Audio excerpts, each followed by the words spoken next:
నమస్తే, welcome to special story. నేను స్వప్న. మెదక్ జిల్లా వ్యాప్తంగా ఎన్నికలు ప్రశాంతంగా ముగిశాయి. ఫలితాలపై పార్టీ నాయకులు ఆరా తీస్తూ ఉన్నారు. గెలుపుపై ఒకరికి ఒకరు ధీమాగా ఉన్నారు. కానీ ప్రజలు మాత్రం సైలెంట్ ఓటింగ్ పై చర్చించుకుంటూ ఉన్నారు. ఈసారి జిల్లాలో కాంగ్రెస్ సీట్లు కూడా పెరిగే అవకాశం ఉందని అంటున్నారు. ఎగ్జిట్ పోల్స్ అంచనా దగ్గరగానే ప్రజలు కూడా చర్చిస్తున్నట్టు కనిపిస్తుంది. మరిన్ని వివరాలు మా ప్రతినిధి అందిస్తారు. ఉమ్మడి మెదక్ జిల్లా వ్యాప్తంగా ఎన్నికలైతే ప్రశాంతంగా ముగిశాయి.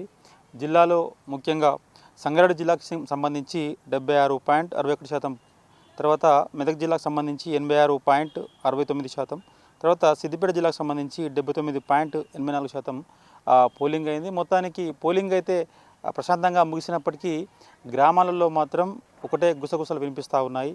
చర్చ అంతా కూడా ఫలితాలు ఎవరు గెలుస్తారు, ఎవరు ఓడతారనే అంశాలపైనే ప్రధానంగా రచ్చబండ్ల కాడ చర్చ అయితే జరుగుతుంది. ముఖ్యంగా సిద్దిపేట జిల్లాకు సంబంధించి సిద్దిపేట నియోజకవర్గంలో మంత్రి హరీష్ రావు ప్రాతినిధ్యం వహిస్తున్నటువంటి ప్రాంతం ఇది. అయితే భరాస నుంచి హరీష్ రావు, అదేవిధంగా కాంగ్రెస్ నుంచి పూజల హరికృష్ణ, బీజేపీ నుంచి దూది శ్రీకాంత్ రెడ్డి పోటీ చేయగా ముగ్గురు మధ్యలో త్రిముఖ పోటీ ఉంటుందని భావించారు. కానీ అందరూ కూడా మంత్రి హరీష్ రావు ఎన్నిక, ఆయన గెలుపు నల్లేరు మీద నడకన్నట్లుగా గుసగుసలు కనిపిస్తున్నాయి. చర్చ ప్రధానంగా కొనసాగుతూ ఉంది. అందరూ కూడా ప్రజలైతే చర్చించుకుంటున్నారు. ఈసారి కొంత మెజార్టీ తగ్గిన మంత్రి హరీష్ రావు 60 నుంచి 70 వేల మెజార్టీతో గెలిచే అవకాశాలు ఉన్నట్లుగా చర్చించుకుంటున్నారు. ఇది సిద్దిపేటకు సంబంధించి. అయితే గజ్వేల్కి సంబంధించి గజ్వేల్లో కేసీఆర్ ప్రాతినిధ్యం వహిస్తుండగా బారాస నుంచి కేసీఆర్, అదేవిధంగా బీజేపీ నుంచి ఈటెల రాజేందర్, కాంగ్రెస్ నుంచి నర్సారెడ్డి పోటీ చేయగా త్రిముఖ పోటీ ఉంటుందని భావించిన చివరి వరకు వచ్చేసరికి అటు బీజేపీ వర్సెస్ బీఆర్ఎస్ అన్నట్లుగానే ఎన్నికంతా కొనసాగింది. కానీ సైలెన్స్ ఓటింగ్ అంతా కూడా మాకు కాంగ్రెస్కు కలిసి వస్తుందని చెప్పి కొంత చర్చలో భాగమైంది. ముఖ్యంగా ప్రజలైతే ఈసారి కొంత ఈటెల రాజేందర్ పోలరైజేషన్లో కొంత వెనుకబడ్డట్టుగా అంటున్నారు. అయితే మొత్తానికి కేసీఆర్ గట్టెక్కే అవకాశం ఉన్నట్లుగా ప్రజలైతే చర్చించుకుంటున్నారు. అదేవిధంగా దుబ్బాకకు సంబంధించి బారాసా వర్సెస్ బీజేపీ పోటాపోటీ ఎన్నిక సాగింది. అయితే బీఆర్ఎస్ మాత్రం చివరి మూమెంట్లో చివరి 2 రోజులు కొంత పోలరైజేషన్ చాలా ఖచ్చితంగా పూర్తి స్థాయిలో వాళ్ళు పోలరైజేషన్లో కొంత సక్సెస్ అయ్యారని కూడా చెప్పుకోవచ్చు. ప్రజలైతే ఏదైతే సైలెన్స్ ఓటింగ్ ఉంటుందో అది బీజేపీకి కలిసి వస్తే బీజేపీ గెలుస్తుంది, లేకపోతే బారాసా గెలుస్తుంది. ఇద్దరి మధ్యలోనే పోటాపోటీగా ఎన్నికైతే సాగింది. కాంగ్రెస్ నుంచి చెరుకు ముత్యంరెడ్డి కొడుకు చెరుకు శ్రీనివాసరెడ్డి ఉన్న కొంత ఎక్కువ ప్రభావం చూపలేకపోయిండు. కానీ వీళ్ళిద్దరి మధ్యనే ప్రధానంగా పోటీ ఉన్నట్లుగా ప్రజలైతే చర్చించుకుంటున్నారు. ఎవరు గెలిచినా తక్కువ మెజార్టీతో గెలుస్తారని చెప్పి కూడా చెప్తున్నటువంటి పరిస్థితి. అదేవిధంగా హుస్నాబాద్కు సంబంధించి హుస్నాబాద్లో శాసనసభ్యుడు ఒడిదెల సతీష్ కుమార్, అదేవిధంగా పొన్నం ప్రభాకర్ కాంగ్రెస్ నుంచి, బీజేపీ నుంచి బొమ్మ శ్రీరామ్ చక్రవర్తి ఉన్నారు. ముగ్గురు మధ్యలో పోటీ ఉన్నప్పటికీ ఇద్దరి మధ్యలోనే ప్రధానంగా పోటీ కొనసాగింది. అది పొన్నం ప్రభాకర్ వర్సెస్ ఒడిదెల సతీష్ కుమార్, భరాసా వర్సెస్ కాంగ్రెస్ మధ్య నడిచింది. చివరికి కాంగ్రెసే గెలుస్తుంది, ఈ సైలెన్స్ ఓటింగ్ అంతా కూడా కాంగ్రెస్ వైపు ఉంటుంది అన్నట్లుగా ప్రజలైతే భావిస్తూ ఉన్నారు. కానీ ఎవరు గెలుస్తారో వేచులాల్సిందే. అదేవిధంగా సిద్దిపేటకు పూర్తయింది. మొత్తానికి మెదక్ సంబంధించి మెదక్లో 2 నియోజకవర్గాలు, ఒకటి నర్సాపూర్, ఒకటి మెదక్లో కాంగ్రెస్ నుంచి రోహిత్, తర్వాత బారాసా నుంచి పద్మా దేవేందర్ రెడ్డి పోటీ చాలా ఉత్కంఠంగా సాగింది. వీళ్ళిద్దరి మధ్యనే ప్రధానంగా పోటీ నడిచింది కానీ కూడా ప్రజలు విశ్వసిస్తున్నారు. మొత్తానికి ఇద్దరి మధ్యలో పోటీలో కొంత వయసులో చిన్నవాడు రోహిత్, అదేవిధంగా అనుభవాలేమి, అదేవిధంగా పోలరైజేషన్ కూడా కాంగ్రెస్ పూర్తి స్థాయిలో చేయలేకపోయింది అన్నట్లుగా ప్రజలైతే భావిస్తున్నారు. ఈసారి కొద్దిగా తక్కువ మెజార్టీతో పద్మా దేవేందర్ రెడ్డి గట్టెక్కే అవకాశం ఉన్నట్లుగా ప్రజలైతే చర్చించుకున్నారు. మరి ఎవరు గెలుస్తారో చూద్దాం. అదేవిధంగా నర్సాపూర్కు సంబంధించి నర్సాపూర్లో బారాసా నుంచి సునీతా లక్ష్మారెడ్డి, తర్వాత కాంగ్రెస్ నుంచి ఆవుల రాజిరెడ్డి, అదేవిధంగా బీజేపీ నుంచి మురళీ యాదవ్ పోటీ చేశారు. మొత్తానికి అక్కడ కూడా కాంగ్రెస్ వర్సెస్ బీఆర్ఎస్ మధ్యలోనే పోటీ ఉన్నట్లుగా ప్రజలైతే చర్చించుకున్నారు. మొత్తానికి సైలెన్స్ ఓటింగ్ అయితే బాగా జరిగింది. ఖచ్చితంగా ఈసారి కాంగ్రెస్ గెలుస్తుందని చెప్పి ప్రజలైతే భావిస్తూ ఉన్నారు.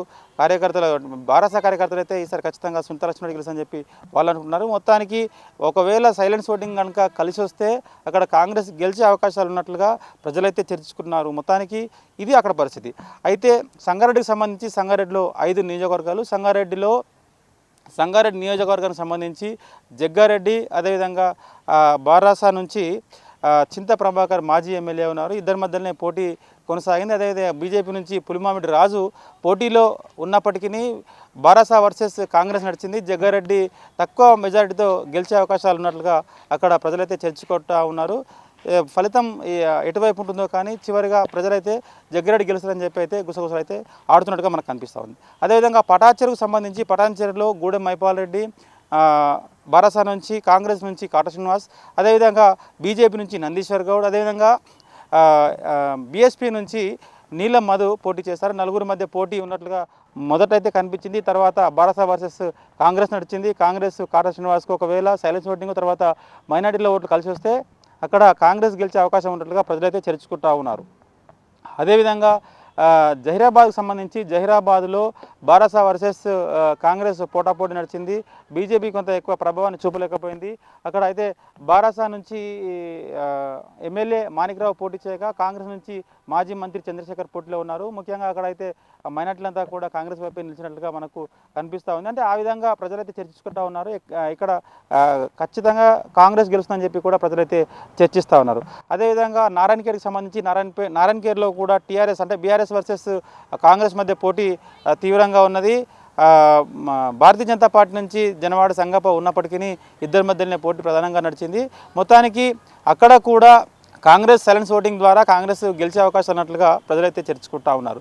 అదేవిధంగా ఆందోళనకు సంబంధించి ఆందోళ్ మాజీ డిప్యూటీ సీఎం దామోదర్ రాజనరసింహ, అదేవిధంగా చంటి క్రాంతికిరణ్ ఎక్స్ ఎమ్మెల్యే ఇప్పుడు ఉన్నటువంటి ఎమ్మెల్యే పోటీలో ప్రధానంగా వీళ్ళిద్దరి మధ్యలోనే పోటీ సీరియస్గా నడిచింది. మొత్తానికి అక్కడ కూడా కాంగ్రెస్ పార్టీ అభ్యర్థి దామోదర్ రాజనరసింహ గట్టెక్కే అవకాశాలు ఉన్నట్టుగా ప్రజలైతే చర్చించుకుంటూ ఉన్నారు.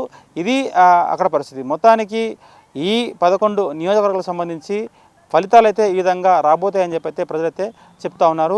వాటిపై బెట్టింగులు కూడా చాలా తీవ్రంగా నడుస్తున్నట్టుగా మనకు జిల్లా వ్యాప్తంగా కూడా కనిపిస్తుంది. ఉమ్మడి మహబూబ్ నగర్ జిల్లాలో ఎన్నికల ఫలితాల కోసం ఉత్కంఠంగా ఎదురు చూస్తూ ఉన్నారు. ఇప్పటికే ఎగ్జిట్ పోల్స్ అన్నీ కూడా కాంగ్రెస్ వైపు ఉండటంతో గులాబీ నేతల గుండెల్లో గుబులు మొదలైంది. ఉమ్మడి మహబూబ్ నగర్ జిల్లాలో 14 స్థానాలకు గాను 7 నుంచి 8 స్థానాలు కాంగ్రెస్కు, బీఆర్ఎస్ పార్టీ 3 నుంచి 5 స్థానాలు, బీజేపీ పార్టీ 1 నుంచి 2 స్థానాలు గెలిచే అవకాశం ఉన్నట్టు తెలుస్తుంది. దీనికి సంబంధించిన మరింత సమాచారాన్ని మా ప్రతినిధి అందిస్తారు. ఎన్నికల ప్రచారం పోలింగ్ పర్వం ముగిసింది. ఇక చివరి ఘట్టమైన రిజల్ట్ కోసం అందరూ వేచి చూస్తున్న పరిస్థితి. ఈ నెల 3వ తేదీన తెలంగాణ వ్యాప్తంగా కూడా ఎన్నికలకు సంబంధించి రిజల్ట్ అయితే విడుదలవుతుంది. ఇదే విషయానికి సంబంధించి ఒకసారి ఉమ్మడి మహబూబ్ నగర్ జిల్లా వ్యాప్తంగా గెలుపు గుర్రాలు ఎవరనేది ఒకసారి మనం చూసుకున్నట్టయితే ముందుగా మహబూబ్ నగర్ నియోజకవర్గానికి వచ్చేసరికి ప్రధానంగా కూడా ఇటు కాంగ్రెస్ బీఆర్ఎస్ మధ్య గట్టి పోటీ అయితే ఉంటుంది. ఇక్కడ మాత్రం కాంగ్రెస్కు సంబంధించి ఎన్ఎం శ్రీనివాస్ రెడ్డి గెలిచే అవకాశం అయితే కనిపిస్తుంది.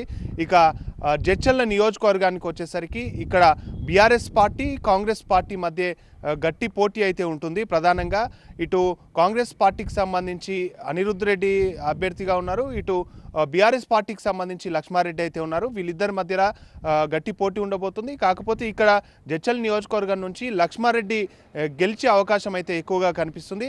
ఇక దేవరకద్ర నియోజకవర్గానికి వెళ్తే దేవరకద్ర నియోజకవర్గానికి సంబంధించి బీఆర్ఎస్ పార్టీ కాంగ్రెస్ పార్టీ మధ్య గట్టి పోటీ అయితే ఉండబోతుంది.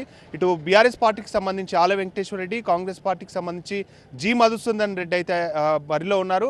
వీళ్ళిద్దరి మధ్య గట్టి పోటీ ఉంటుంది. వీళ్ళిద్దరిలో బీఆర్ఎస్ పార్టీకి సంబంధించిన ఆల వెంకటేశ్వర రెడ్డికి ఎక్కువగా అవకాశం అయితే ఉంది. ఈయన గెలిచే అవకాశాలు అయితే ఎక్కువగా కనిపిస్తున్నాయి. ఇక నాగర్ కర్నూలు జిల్లాకి వెళ్తే నాగర్ కర్నూలు నియోజకవర్గానికి వచ్చేసరికి ఇక్కడ మాత్రం బీఆర్ఎస్ పార్టీ కాంగ్రెస్ పార్టీ మధ్య గట్టి పోటీ అయితే ఉండబోతుంది. గట్టి పోటీ ఉంది. ఇక్కడ నుంచి బీఆర్ఎస్ పార్టీ మర్రి జనార్దన్ రెడ్డి, కాంగ్రెస్ పార్టీ నుంచి కూచుకుల రాజేష్ రెడ్డి అయితే ఉన్నారు. ఇక్కడ మాత్రం కాంగ్రెస్ పార్టీ అభ్యర్థి కూచుకుల రాజేష్ రెడ్డి గెలిచే అవకాశం అయితే ఎక్కువగా కనిపిస్తుంది. ఇక కల్వకుర్తి నియోజకవర్గంకి వెళ్తే ఇక్కడ మాత్రం డిఫరెంట్గా బీజేపీ కాంగ్రెస్ మధ్య గట్టి పోటీ అయితే ఉంటుంది. బీజేపీ నుంచి తల్లోజు ఆచారి, తర్వాత కాంగ్రెస్ పార్టీ నుంచి అయితే కసిరెడ్డి నారాయణ రెడ్డి ఉన్నారు. బీజేపీ ఇక్కడ మాత్రం బీజేపీ గెలిచే అవకాశాలు అయితే ఎక్కువ కనిపిస్తున్నాయి. బీజేపీ తల్లోజు ఆచారి గెలిచే అవకాశాలు అయితే కనిపిస్తున్నాయి. ఇక కొల్లాపూర్ నియోజకవర్గానికి వెళ్ళేసరికి కొల్లాపూర్లో బీఆర్ఎస్ కాంగ్రెస్ మధ్య గట్టి పోటీ అయితే ఉంటుంది. బీఆర్ఎస్ పార్టీ బీరం హర్షవర్ధన్ రెడ్డి ఉన్నారు, ఇటు కాంగ్రెస్ పార్టీకి సంబంధించి జూపల్లి కృష్ణారావు ఉన్నారు. వీరిద్దరి మధ్య గట్టి పోటీ ఉండబోతుంది. వీరిద్దరిలో కూడా కాంగ్రెస్ పార్టీకి సంబంధించిన జూపల్లి కృష్ణారావు గెలిచే అవకాశాలు అయితే ఎక్కువగా కనిపిస్తున్నాయి. ఇక అచ్చంపేట నియోజకవర్గానికి వచ్చేసరికి బీఆర్ఎస్ పార్టీ నుంచి గువ్వల బాలరాజు, కాంగ్రెస్ పార్టీ నుంచి అయితే చిక్కుడు వంశీకృష్ణ అయితే ఉన్నారు. వీరిద్దరి మధ్య ప్రధానంగా పోటీ అయితే నెలకొంటుంది. ఇక్కడ మాత్రం కాంగ్రెస్ పార్టీకి సంబంధించి వంశీకృష్ణ గెలిచే అవకాశాలు అయితే ఎక్కువగా కనిపిస్తున్నాయి. ఇక గద్వాల జిల్లా జోగులాంబ గద్వాల జిల్లాకి వెళ్తే జోగులాంబ గద్వాల నియోజకవర్గం నడిగడ్డ ప్రాంతం ఇది. గద్వాల నియోజకవర్గానికి సంబంధించి బీఆర్ఎస్ పార్టీ కాంగ్రెస్ పార్టీ మధ్య ప్రధానంగా పోటీ ఉండబోతోంది.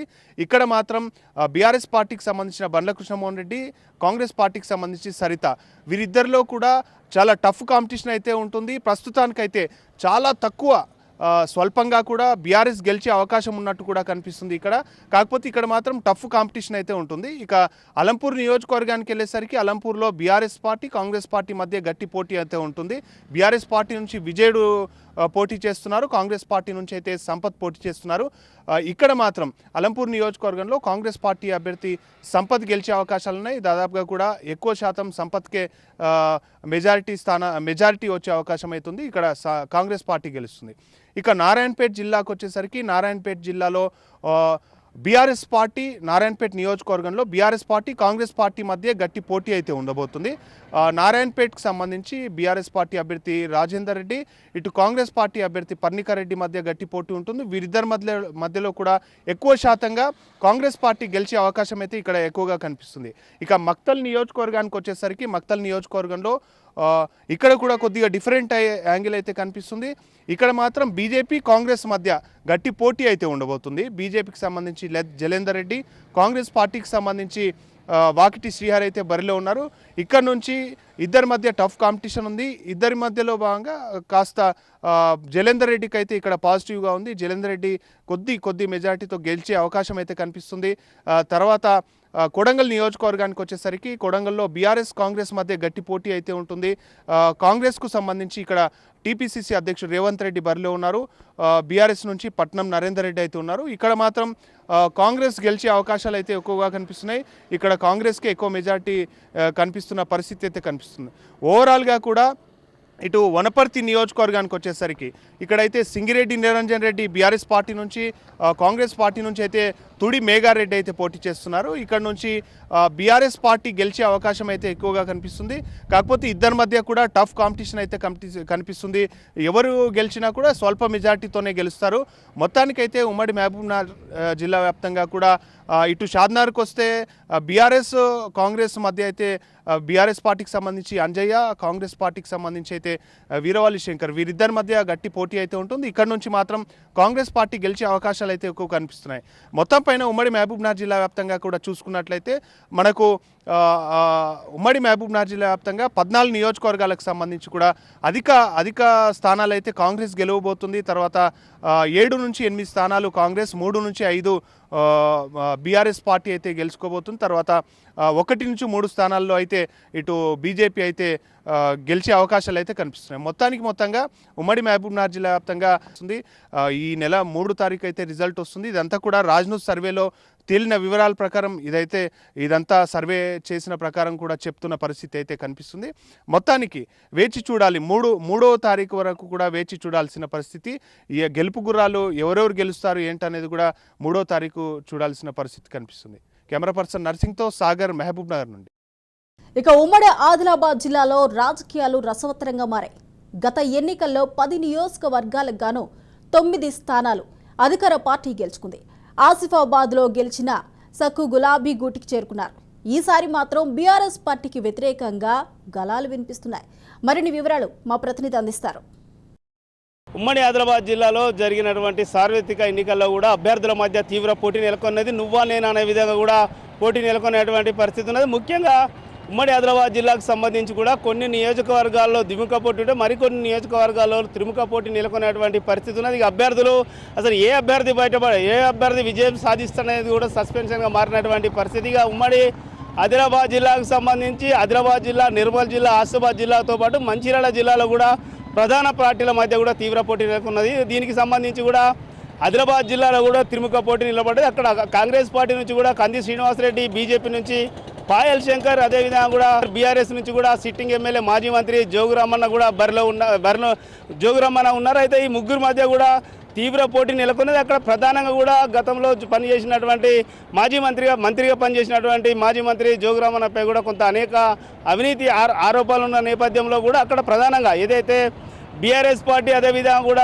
కాంగ్రెస్ పార్టీలు అక్కడ ఓటు బ్యాంకును చీల్చేటువంటి నేపథ్యంలో కూడా ఎక్కడైతే అక్కడ బీజేపీ పార్టీకి కొంత కలిసి వచ్చే అవకాశం ఉన్నది. ఎందుకంటే ముఖ్యంగా కూడా ఆదిలాబాద్ జిల్లా మైనారిటీలకు సంబంధించి ఇక మైనారిటీ ఓట్లు కేవలం అంటే రెండు పార్టీలు కాంగ్రెస్ బీఆర్ఎస్ చీల్చుకుంటే బీజేపీ పార్టీకి ఉన్నటువంటి ఓటు బ్యాంకు ద్వారా కూడా బీజేపీ పార్టీ వాళ్ళకి గట్టెక్కేటువంటి పరిస్థితి ఉన్నారని కూడా విశ్లేషకులు తెలుపుతూ ఉన్నారు. ముఖ్యంగా కూడా ఇక ప్రధానంగా కూడా కాంగ్రెస్ అదేవిధంగా కూడా బీజేపీ పార్టీ మధ్య కూడా ప్రధాన పోటీ నెలకొన్నదని చెప్పొచ్చుగా. ఏదైతే అదేవిధంగా కూడా నిర్మల్ జిల్లా అదేవిధంగా కూడా ఇక బోతు ఆదిలాబాద్ జిల్లాకు సంబంధించి కూడా మరొక నియోజకవర్గం ఈ బోతులో కూడా త్రిముఖ పోటీ నెలకొని త్రిముఖ పోటీలో కూడా కాంగ్రెస్ నుంచి కూడా గజేంద్ర, అదేవిధంగా కూడా బీఆర్ఎస్ నుంచి అనిల్ జాదవ్, బీజేపీ నుంచి కూడా సోయం బాపురావు కూడా బరిలో ఉండేను. అయితే ఇక ఈ నేపథ్యంలోనే ముగ్గురు మధ్య కూడా ప్రధాన పోటీ నెలకొన్నది. ఎందుకంటే సోయం బాపురావు ప్రధానంగా గతంలో ఆదిలాబాద్ జిల్లా ఎంపీగా కొనసాగుతూ ఉన్నారు. ఈసారి ఎమ్మెల్యేగా కూడా బరిలో నిలిచినటువంటి పరిస్థితి. అయితే ప్రధానంగా ఏదైతే సోయం బాపురావు సామాజిక వర్గం గోండు సామాజిక వర్గానికి చెందినటువంటి ఓట్లు ఎక్కువ ఉన్న నేపథ్యంలో కూడా అక్కడ ఏదైతే అనిల్ జాదవ్ గతంలోనే కాంగ్రెస్ పార్టీ నుంచి కూడా ఎమ్మెల్యేగా పోటీ చేసి కూడా ఓడిపోయాడు. ఆ తర్వాత బీఆర్ఎస్లో కూడా ఈసారి బీఆర్ఎస్లో కలిసి ఈసారి బీఆర్ఎస్ అభ్యర్థిగా కూడా బరిలో నిలిచారు. కానీ కొంత ఆయనకు అక్కడ మైనస్ ఉన్నది. ఎందుకంటే గతంలో అక్కడ పనిచేసినటువంటి సిట్టింగ్ ఎమ్మెల్యేగా పనిచేసిన రాథోడ్ బాపురావు కూడా అక్కడ పార్టీ టికెట్ కేటాయించలేదు. ఈ నేపథ్యంలోనే రాథోడ్ బాపురావు బీజేపీకి చేరి కూడా బీజేపీ అభ్యర్థి సోయం బాపురావు కూడా అక్కడ సహకరించండి. ఈ నేపథ్యంలో అక్కడ కొద్దిగా ప్రధానంగా గోండు సామాజిక వర్గానికి సంబంధించిన ఓట్లు ప్రధాన కీలక పాత్ర పోషించాయి. ఏ వర్గానికి ఆ ఓట్లు ఏ అభ్యర్థికి ఆ వర్గం ఓట్లు పూర్తిగా పడితే కూడా అక్కడ వర్గం అభ్యర్థికి గెలిచేటువంటి అవకాశం ఉంది. అంటే ఈ నేపథ్యంలో అక్కడ బీజేపీ కొంత ప్లస్ అయ్యేటువంటి అవకాశం ఉన్న నేపథ్యం బీజేపీకి కొంత అక్కడ గెలిచేటువంటి అవకాశాలు మెండుగా కనబడతా ఉన్నాయి. ఇక అదేవిధంగా నిర్మల్ జిల్లాకు సంబంధించి కూడా నిర్మల్ జిల్లాలో కూడా 3 నియోజకవర్గాలు ఉంటాయి. ఈ 3 నియోజకవర్గాలలో కూడా నిర్మల్ ఖానాపూర్తో పాటు మొత్తోలు ఉంటాయి. ముఖ్యంగా కూడా నిర్మల్ నియోజకవర్గానికి సంబంధించి కూడా మంత్రి ఐక్యరెడ్డి కూడా బీఆర్ఎస్ నుంచి బరిలో ఉండేను. కాంగ్రెస్ నుంచి కుచాడి శ్రీహర్రావు, బీజేపీ నుంచి కూడా ఏలేటి మహేశ్వర్ రెడ్డి ఉన్నారు. అయితే ఈ ముగ్గురులో కూడా ప్రధానంగా ఏదైతే బీఆర్ఎస్ అదేవిధంగా కూడా బీజేపీ పార్టీ మధ్యనే ప్రధాన పోటీ నెలకొన్నది. ఎందుకంటే అక్కడ అక్కడ కూడా ముస్లిం మైనారిటీకి సంబంధించిన ఓటు ఎక్కువగా ఉన్నాయి. అయితే ఆ ఓట్లు ఏ వర్గానికి అంటే ఇటు బీఆర్ఎస్ పార్టీ కావచ్చు అదేవిధంగా కూడా కాంగ్రెస్ పార్టీ ఆ ఓట్లను చీల్చుకుంటే ఖచ్చితంగా ఏదైతే బీజేపీకి సంబంధించినటువంటి ఓటు బ్యాంకు వాళ్ళకు ఉన్నది ఆ ఓటు బ్యాంకు ద్వారా కూడా ఖచ్చితంగా బీజేపీ పార్టీకి అక్కడ మెండుగా కనబడుతూ ఉన్నది. ముఖ్యంగా ఐక్యరెడ్డికి సంబంధించి కూడా వాళ్ళ కుటుంబ సభ్యుల మీద కొంత అవినీతి ఆరోపణలు కూడా అది కూడా కొంత ఐక్యరెడ్డికి కలిసి రానటువంటి అంశంగా మారింది. ఈ నేపథ్యంలోనే ప్రధానంగా అక్కడ ఆ రెండు అంటే ప్రధాన పోటీ బీఆర్ఎస్ అదేవిధంగా కూడా బీజేపీ పార్టీ మధ్యలో నెలకొన్నది.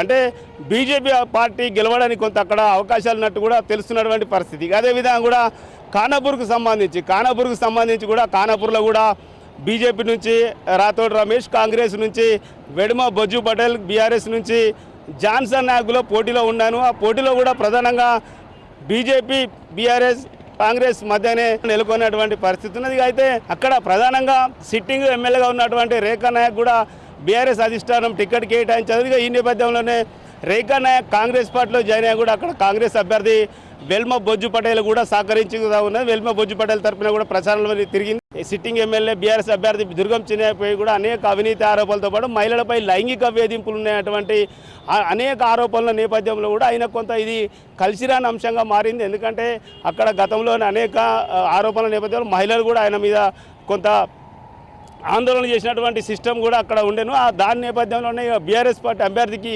కొద్దిగా అక్కడ మైనస్ ఉన్నదిగా కాంగ్రెస్ పార్టీ హవా ఉన్న నేపథ్యంలో కూడా రాష్ట్ర వ్యాప్తంగా కాంగ్రెస్ పార్టీ హవా ఉన్న నేపథ్యంలో కూడా అక్కడ గడ్డం వినోద్ కూడా గెలిచేటువంటి అవకాశాలు అయితే మెండుగా కనిపిస్తున్నటువంటి పరిస్థితి. అదేవిధంగా కూడా ఇక చెన్నూరు నియోజకవర్గానికి సంబంధించి కూడా చెన్నూరు నియోజకవర్గం కూడా ఎస్సీ నియోజకవర్గం, అక్కడ కూడా ఏదైతే సిట్టింగ్ ఎమ్మెల్యే బీఆర్ఎస్ అభ్యర్థి విప్ బాల్క సుమన్ బీఆర్ఎస్ నుంచి బరిలో ఉంటే కూడా కాంగ్రెస్ నుంచి పెద్దపల్లి మాజీ ఎంపీ వివేక్, అదేవిధంగా కూడా బీజేపీ నుంచి దుర్గం అశోక్ ఉన్నాడు. కానీ బీజేపీ పార్టీకి పెద్ద ఇక్కడ దాని ప్రభావం ఆ నియోజకవర్గంలో కనబడేటువంటి పరిస్థితి లేదు. అదేవిధంగా కూడా రెండు పార్టీలు, ఇది కాంగ్రెస్ కావచ్చు, అదేవిధంగా కూడా బీఆర్ఎస్ పార్టీల మధ్యనే ప్రధాన పోటీ ఉంటుంది. ప్రధాన పోటీలో కూడా ఏదైతే కాంగ్రెస్ పార్టీకే అవకాశాలు మెండుగా కనిపిస్తూ ఉన్నాయి. ఎందుకంటే బీఆర్ఎస్ పార్టీకి సంబంధించినటువంటి ఎవరైతే సిట్టింగ్ ఎమ్మెల్యే బీఆర్ఎస్ పార్టీ అభ్యర్థి బాల్క సుమన్ మీద కొంత వ్యతిరేకత ఉన్నది. నియోజకవర్గంలో అభివృద్ధి కొంత మేరకు చేసినప్పటికీ కూడా దితేశై నాయకులను కలుపుకొని పోడు అనేటువంటి ఆయన కలుపుకొని వెళ్ళడం అనేటువంటి అంశాలపైన కూడా అదేవిధంగా కూడా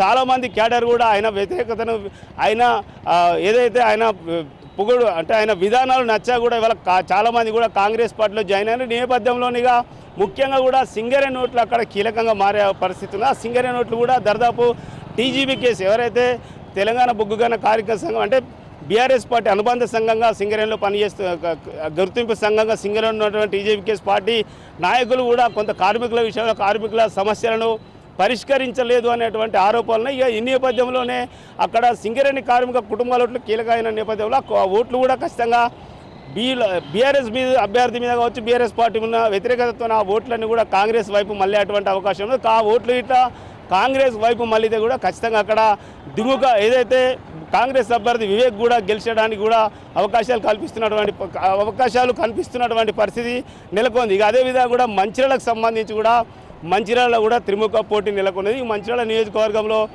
బీఆర్ఎస్ నుంచి దివాకర్ రావు, కాంగ్రెస్ నుంచి ప్రేమ్ సాగర్ రావు, అదేవిధంగా కూడా బీజేపీ నుంచి కూడా రఘునాథ్ బరిలో ఉన్నటువంటి పరిస్థితిగా వీళ్ళ ముగ్గురి మధ్య కూడా ప్రధాన పోటీ నెలకొన్నది. ఈ ప్రధాన పోటీలో కూడా కాంగ్రెస్ బీజేపీ బీఆర్ఎస్ నువ్వా నేనా అనే విధంగా కూడా విధంగా కూడా పోటీతత్వం నెలకొన్నది. ఇక వీటిలో కూడా ప్రధానంగా కాంగ్రెస్ పార్టీ గెలుస్తుందని ఒక అంటే కాంగ్రెస్ పార్టీ గెలిచే అవకాశం ఉన్నట్టు కూడా కాంగ్రెస్ నేతలు తెలుపుతున్నప్పటికీ కూడా ఈ నియోజకవర్గంలో ప్రధానంగా బీజేపీ పార్టీ ఓటు బ్యాంకును మొత్తం కూడా ఏదైతే చాలా ఓటు బ్యాంకును చీల్చేటువంటి ప్రయత్నం చేసింది. ఆ ఓట్లు నిజంగా కూడా ఇలా బీజేపీ పార్టీ చీల్చిన ఓటు కాంగ్రెస్ వర్గానికి కాంగ్రెస్ పార్టీ సంబంధించిందా బీఆర్ఎస్ పార్టీకి సంబంధించిన విషయంలో కూడా కొంత సందిగ్ధత నెలకొన్నది. ఖచ్చితంగా బీజేపీ చీల్చినటువంటి ఓట్లు ఎవరైతే కాంగ్రెస్ అయితే ఇక్కడ బీఆర్ఎస్ పార్టీ గెలిచే అవకాశం ఉన్నది. అదేవిధంగా కూడా బీఆర్ఎస్ పార్టీ కూడా బీఆర్ఎస్ పార్టీ ఓట్లు బీజేపీ చీల్స్తే కూడా ఇక్కడ కాంగ్రెస్ అభ్యర్థి ప్రేమ్ సాగర్ గెలిచే అవకాశాలు అయితే మెండుగా కనబడతా ఉన్నాయి. ఇక ప్రధానంగా ఏదైతే ఇది ఒక త్రిముఖ పోటీ ఉన్నప్పటికీ కూడా బీజేపీ పార్టీ అభ్యర్థి ఏ పార్టీ ఓట్లు చీల్స్తాడో ఇంకో ఇతర పార్టీ అభ్యర్థి గెలవడానికి ఎక్కువగా అవకాశాలు కనిపిస్తూ ఉన్నాయి. ఈ నేపథ్యంలో ఇక్కడ కాంగ్రెస్ కొంత కలిసొచ్చే అంశంగా కూడా మనం చెప్పుకునేటువంటి పరిస్థితి అయితే నెలకొన్నది. ఏదేమైనప్పటికీ కూడా ఉమ్మడి ఆదిలాబాద్ జిల్లాలో కూడా 10 నియోజకవర్గాలలో కూడా ఇది పరిస్థితి. కెమెరా పర్సన్ శ్రీనివాస్తో అరుణ్ కుమార్, రాజ్ న్యూస్, ఉమ్మడి ఆదిలాబాద్ జిల్లా. ఉమ్మడి కరీంనగర్ జిల్లాలో ఎన్నికల ఫలితాలు ఏ రకంగా ఉండబోతున్నాయి? సీఎం కేసీఆర్ ఫేవరెట్ జిల్లా అయిన కరీంనగర్ నుంచి ఈసారి ఎంతమంది అభ్యర్థులు గెలవబోతున్నారు అనేది ఆసక్తిగా మారింది. బీజేపీ ఫైర్ బ్రాండ్ నేతలు పోటీ చేసిన స్థానాల్లో పరిస్థితి ఏంటి అనేది ఉత్కంఠంగా మారింది. కాంగ్రెస్ కంచుకోటలో ఉన్న స్థానాలను మళ్లీ కైవసం చేసుకుంటుందా? తెలంగాణ రాష్ట్రంలోని కీలకమైన ఉమ్మడి కరీంనగర్ జిల్లాలో ఎన్నికల ఫలితాల అంచనాపై మా కరీంనగర్ ప్రతినిధి ఫణిరాజ్ మరింత సమాచారాన్ని అందిస్తారు. ఎన్నికలు ముగిశాయి, ఇక కౌంటింగ్ రేపు జరగనుంది. మొత్తం ఉమ్మడి కరీంనగర్ జిల్లా వ్యాప్తంగా ఉన్న 13 నియోజకవర్గాల్లో పరిస్థితులు ఏ రకంగా ఉండబోతున్నాయో ఒకసారి చూద్దాం. ఉమ్మడి కరీంనగర్ జిల్లా మొదటి నుండి కూడా అటు ఉద్యమం నుండి ఇక్కడ పాలన వరకు అంటే ప్రభుత్వ ఏర్పాటు వరకు కూడా అప్పటి టీఆర్ఎస్ ప్రస్తుత బీఆర్ఎస్ వెంటే నడిచింది. కానీ ప్రస్తుతం ఉన్న పరిస్థితుల్లో తిరిగి కాంగ్రెస్ ఇక్కడ పాగా వేస్తున్నట్టుగా తెలుస్తుంది. 13 స్థానాల్లో దాదాపు 6 నుండి 7 స్థానాల వరకు గెలుచుకునే అవకాశం ఉన్నట్టుగా తెలుస్తుంది. ముందుగా కరీంనగర్ విషయానికి వద్దాం. కరీంనగర్ నియోజకవర్గంలో త్రిముఖ పోటీ అంటే కాంగ్రెస్, బీజేపీ అలాగే బీఆర్ఎస్ మధ్య పోటీ జరిగింది. ఇందులో బీఆర్ఎస్ నుండి మంత్రి గంగుల కమలాకర్ ఇప్పటికే హ్యాట్రిక్ ఎమ్మెల్యేగా గెలిచారు. 4వసారి మాత్రం కొంత నెగిటివ్ కనిపిస్తోంది. ప్రస్తుతం బండి సంజయ్ బీజేపీ ఈసారి గెలిచే అవకాశాలు ఉన్నట్టుగా తెలుస్తోంది. బీజేపీ అలాగే బీఆర్ఎస్ మధ్య హోరాహోరీ పోటీ నెలకొన్నప్పటికీ కూడా ఆ ఇద్దరి అభ్యర్థుల మధ్య సింపతి కార్డుతో ఆది శ్రీనివాస్ బయటపడే అవకాశాలు చాలా స్పష్టంగా కనిపిస్తున్నాయి. బీజేపీ నుండి సీనియర్ నేత విద్యాసాగర్ రావు కుమారుడు డాక్టర్ వికాస్ పోటీ చేయగా కాంగ్రెస్ బీఆర్ఎస్ నుండి చెల్మడ లక్ష్మీ నరసింహారావు పోటీ చేయడం జరిగింది. ఇక ధర్మపురి విషయానికి వస్తే కొప్పుల ఈశ్వర్కి ఇక్కడ టఫ్గానే కనిపిస్తోంది. ఓటమెరుగని నేతగా ఉన్నటువంటి కొప్పుల ఈశ్వర్ ఈసారి కాంగ్రెస్ అభ్యర్థి అడ్లూరు లక్ష్మణ్ చేతిలో ఓటమి పాలయ్యే అవకాశాలు కనిపిస్తున్నాయి. ఎందుకంటే ఇక్కడ తీవ్రమైనటువంటి పోటీ నెలకొంది. గతంలో కూడా ఇటువంటి పరిస్థితి ఉన్నప్పటికీ అతి స్వల్ప మెజారిటీతో కొన్ని వందల ఓట్ల సంఖ్యతో మాత్రమే గెలిచారు. సో దీనికి సంబంధించి మరోసారి తీర్పు కాంగ్రెస్కి ఈసారి అనుకూలంగా ఉండబోతున్నట్టుగా తెలుస్తోంది. ఇక మానకొండూరు విషయానికి వస్తే ఇక్కడ కూడా కాంగ్రెస్ హవా కొనసాగింది. ఇక్కడ అత్యధిక పోలింగ్ జరిగింది. దాదాపు 90% పోలింగ్ జరిగింది. అంటే ఇక్కడ ఉన్నటువంటి పరిస్థితుల్లో గతంలో కంచుకోట లాంటి మానకొండూరుని కాంగ్రెస్ మరోసారి కైవసం చేసుకుంది. ఇక్కడి అభ్యర్థి కవ్వంపల్లి సత్యనారాయణ గెలవనున్నారు. రసమీ బాలకిషన్పై ఉన్నటువంటి వ్యతిరేకత కావచ్చు, ప్రభుత్వంపై ఉన్న వ్యతిరేకత ఇక్కడ వీరికి నెగిటివ్గా మారిందని చెప్పొచ్చు. మరోవైపు ఆరిపల్లి మోహన్ ఒకవేళ కాంగ్రెస్ ఓట్లు, ఎందుకంటే ఆయన ప్రస్తుతం బీజేపీ నుండి పోటీ చేస్తున్నారు, కానీ గతంలో అతను కాంగ్రెస్ నుండి గెలిచినటువంటి ఎమ్మెల్యే.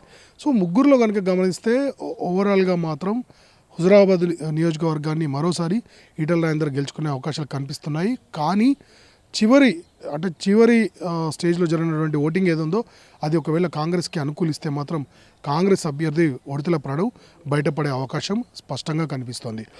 ఇంకా హుస్నాబాద్ విషయానికి వద్దాం. హుస్నాబాద్లో పొన్నం ప్రభాకర్ పెద్ద ఎత్తున ప్రచారం నిర్వహించారు.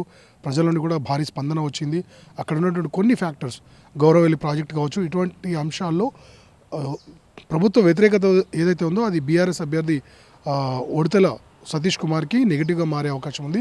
ఇక్కడ బీజేపీ నుండి పోటీ చేసినటువంటి కందుల సంధ్యారాణి గతంలో ఉద్యమ నాయకురాలు. ఆమె ఎవరి ఓట్లు చీల్స్తుంది అనే దానిపైనే ఇక్కడ గెలుపు అవకాశాలు ఉంటాయి. కానీ ఇప్పుడున్నటువంటి పరిస్థితుల్లో కాంగ్రెస్ నుండి పోటీ చేసిన మక్కాన్ సింగ్ గెలిచే అవకాశాలు కొంత ఎక్కువగా కనిపిస్తున్నాయి. కానీ ఇక్కడ టఫ్ ఫైట్ అనేది మాత్రం నెలకొని ఉంది. ఇక మంతని విషయానికి వస్తే ఇది ఒక రకంగా చెప్పాలంటే ఇది శ్రీధర్ బాబు అడ్డా ఇది. సో ఇక్కడ ఖచ్చితంగా కాంగ్రెస్ గెలిచే అవకాశాలు చాలా స్పష్టంగా కనిపిస్తున్నాయి. ప్రభుత్వ వ్యతిరేకత, అలాగే అభ్యర్థి పుట్టమధు, బీఆర్ఎస్ అభ్యర్థి పుట్టమధు ఎవరైతే ఉన్నారో ఆయన పైన కూడా తీవ్రమైనటువంటి వ్యతిరేకత ఉంది. సో ఇది కూడా ఇక్కడ కాంగ్రెస్కి అనుకూలంగా మారనుంది. శ్రీధర్ బాబు తన అనుభవంతో మరోసారి ఇక్కడి స్థానాన్ని గెలుచుకోనున్నారని స్పష్టంగా తెలుస్తోంది. ఇక చివరిగా చూస్తే కోరుట్ల, ఇక్కడ కూడా పోటీ నెలకొంది. కానీ బీజేపీ ఫైర్ బ్రాండ్ నేత ధర్మపురి అరవింద్ గెలిచే అవకాశాలు కనిపిస్తున్నాయి. తన సమీప అభ్యర్థులకు అందినంత దూరంలో ఆయన ఉన్నట్టుగా తెలుస్తుంది. తన మాటల తూటాలతో ఆయన ఇప్పటికే ప్రచారం చాలా స్పీడ్గా నిర్వహించారు. అలాగే ఇక్కడ ఉన్నటువంటి పరిస్థితుల్లో ఒక ఆల్టర్నేట్ క్రియేట్ చేయాలని చూడడం జరిగింది. సో బీజేపీ నుండి అరవింద్ గెలిచే అవకాశాలు స్పష్టంగా కనిపిస్తున్నాయి. ఇలా ఓవరాల్గా 13 నియోజకవర్గాల్లో దాదాపు 3 స్థానాల్లో బీజేపీ, అలాగే ఇతర ఒక 6 స్థానాల్లో కాంగ్రెస్, ఇతర స్థానాల్లో బీఆర్ఎస్ గెలిచే అవకాశాలు కనిపిస్తున్నాయి. ఒకవేళ సైలెంట్ ఓటింగ్ కనుక బీజేపీకి అనుకూలంగా మారితే 1-2 సీట్లు పెరిగే అవకాశం కూడా స్పష్టంగా కనిపిస్తోంది. కెమెరామెన్ రాజేందర్తో ఫణిరాజ్ ఫర్ రాజ్ న్యూస్, కరీంనగర్.